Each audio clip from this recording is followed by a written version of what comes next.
Start करने वाले हैं कि जर्नल एंट्री किस तरह पास की जाती है। ठीक है। Rohan started business with cash 1 lakh. Rohan ने अपने बिजनेस में 1 लाख रुपए का इन्वेस्टमेंट किया है। ठीक है। अब बिजनेस के अंदर कैश आ रहा है तो कैश आपका डेबिट हो जाएगा। ठीक है। कैश इनफ्लो कर रहा है ना। मैं आपको ऑलरेडी डेबिट क्रेडिट समझा चुका हूँ पिछली वीडियोस में। चलिए आइए एंट्री पास करते हैं। ठीक है। टैली के अंदर F6 के अंदर रिसिप्ट में आपको एक क्रेडिट पूछ रहा है। क्रेडिट आपका हो जाएगा कैपिटल। ठीक है।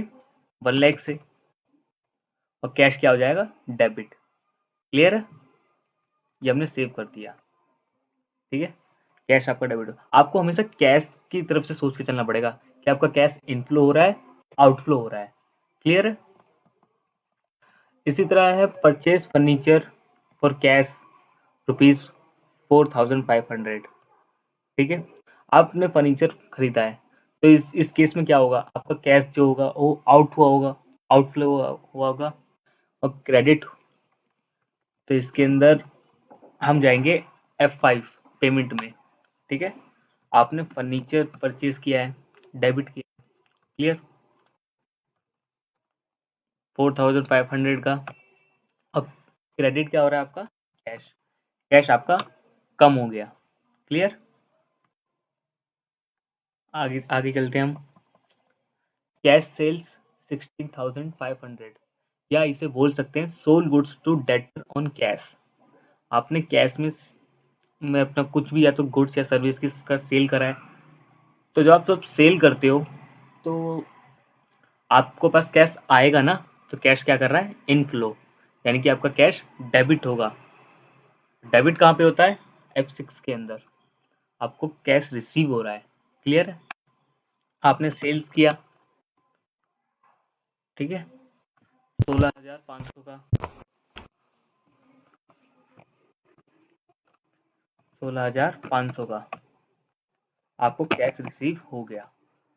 क्लियर। कंट्रोल से सेव कर दिया। अब आगे चलते हैं। Paid cheque to creditor ₹7,500। आपने क्रेडिटर को पेमेंट किया। ठीक है। आप पेमेंट कर रहे हो तो कैश जो है वो क्रेडिट हो रहा है क्योंकि कैश का फ्लो है वो आउटफ्लो कर रहा है कैश आपका। कैश आपके हाथ से जा रहा है। F5 के अंदर हम पेमेंट करते हैं। ठीक है। हमने क्रेडिटर को पेमेंट कर दिया। कितने का 7,500 का। क्लियर है। आपने कैश से पेमेंट कर दी। कंट्रोल से सेव। आगे देखते हैं। Salary paid to employees 30,500। आपने अपने एम्प्लॉयज को सैलरी पेड किया है तो आपका कैश या बैंक दोनों ही गिरेंगे। या तो आपने कैश पेमेंट किया होगा या तो आपने बैंक से पेमेंट किया होगा। जिससे भी आपने पेमेंट किया है वो दोनों में से कोई एक क्रेडिट होगा। या चलो यहाँ पे कुछ भी मेंशन नहीं है तो हम कैश ही लेके चलते हैं अभी के लिए। आपने पेमेंट कर दिया सैलरी के अंदर। F5 में तो जाएगा सारी चीज़ें। कितने का 32,500 का कैश। क्लियर है। सैलरी से पेमेंट कर दिया आपने सैलरी की। आगे चलते हैं। ये लास्ट, अच्छा 2 एंट्री और है। Bought goods for cash 600।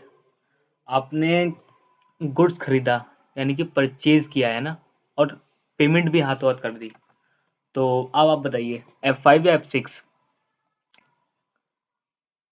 F5। क्यों क्योंकि आपका कैश आउटफ्लो कर रहा है। आपका कैश आपके हाथ से जा रहा है तो कैश करेगा क्रेडिट, यानी कि पेमेंट करोगे आप। आपने किया परचेज 600 का। आपने कैश से पेमेंट कर दी। आपको ये याद रखना है, अगर आपके हाथ में पेमेंट आ रही है, आप रिसीव कर रहे हो तो F6 के अंदर। अगर आप पेमेंट करोगे किसी दूसरे को तो F5 के अंदर। क्लियर है। इसी तरह ये लास्ट एंट्री है, रमा पेड इन अकाउंट ₹4000। या इसे दूसरी तरह से बोले, रिसीव चेक फ्रॉम रमा 4000, यानी कि रमा ने हमें पेमेंट करी है कैश ना दे करके बैंक से, या तो उसने हमें चेक दिया है या तो उसने सीधा ऑनलाइन ट्रांसफर कर दिया है। तो आप बताइए F5 के अंदर या F6 में? F6 के अंदर। क्यों?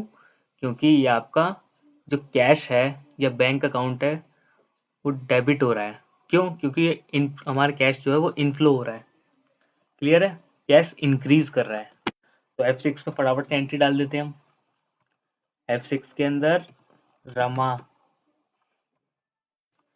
कितने की पेमेंट कर दी? 4000। और उसने बैंक अकाउंट में करी है, तो मान हमारा बैंक अकाउंट है मान लीजिए कोटक, और सेव कर दिया। ठीक है, आई होप आपको बेसिक जनरल एंट्री समझ आई होगी। तो please like and share, subscribe.